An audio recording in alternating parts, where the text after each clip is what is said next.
रजनी को बचपन से ही पेंटिंग का बहुत शौक था। वो हमेशा से ही पेंटर बनना चाहती थी, पर उसके माँ और पिताजी ने उसको कभी भी इस चीज के लिए सपोर्ट नहीं किया और उसकी शादी नीरव से हो गई। नीरव रजनी को बहुत प्यार करता था, पर रजनी हमेशा चुपचाप ही रहती। वो इस शादी से खुश नहीं थी।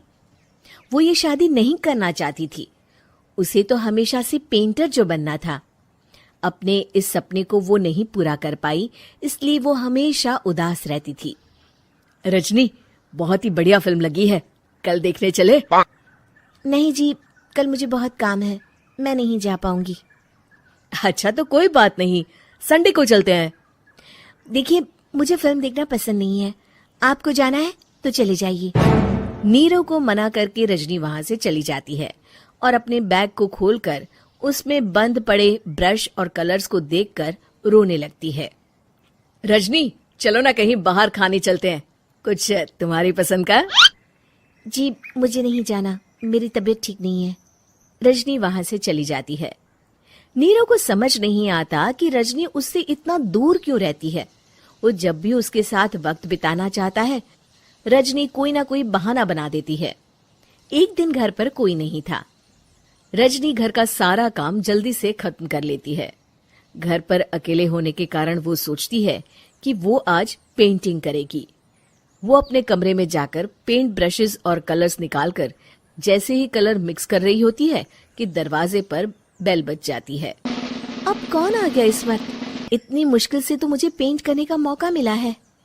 रजनी दरवाजा खोलती है तो उसकी सास अपनी सहेलियों के साथ खड़ी होती है और सब घर के अंदर आ जाते हैं। अरे बहू, सबको शरबत बनाकर पिला दे, बाहर तो बड़ी गर्मी है। उफ। जी। रजनी पेंट ना कर पाने से उदास हो जाती है। उसे गुस्सा भी आ रहा होता है कि उसने इस शादी के लिए हाँ क्यों कह दी। वो रसोई में जा रही होती है कि उसकी सास उसे रोकती है। बहू, सबके खाने का भी इंतजाम कर लेना, आज का लंच तो ये सब यहीं करेगी। हाँ। रजनी बिना कुछ कहे रसोई में चली जाती है। सबके लिए खाना बनाती है। सब खाना खाते हैं और रजनी घड़ी देखती है कि ये सब कब जाएंगे ताकि वो अपनी पेंटिंग कर सके।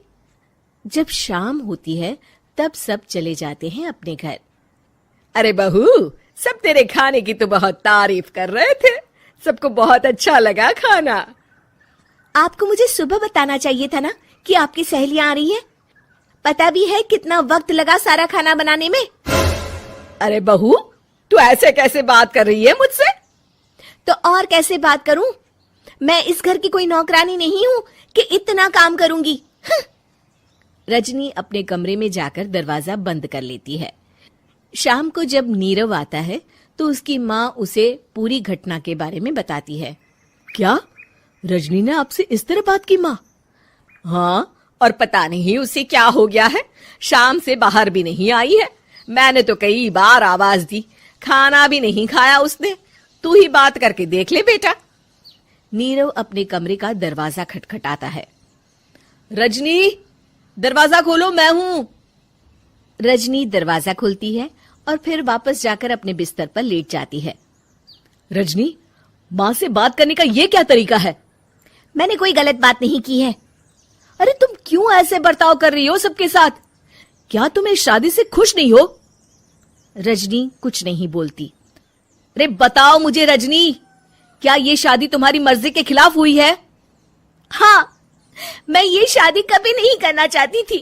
तुमसे क्या, मैं किसी से भी शादी नहीं करना चाहती थी। रजनी रोने लगती है। चुप हो जाओ रजनी, बताओ मुझे, तुम क्यों नहीं करना चाहती थी शादी?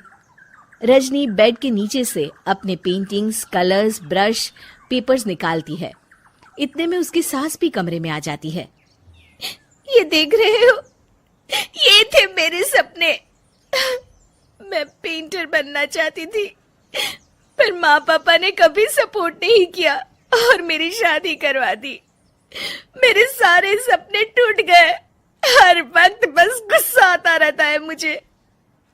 मैं जानती हूँ कि आप लोगों की इसमें कोई गलती नहीं है, पर मैं क्या करूं, मुझे समझ में नहीं आता।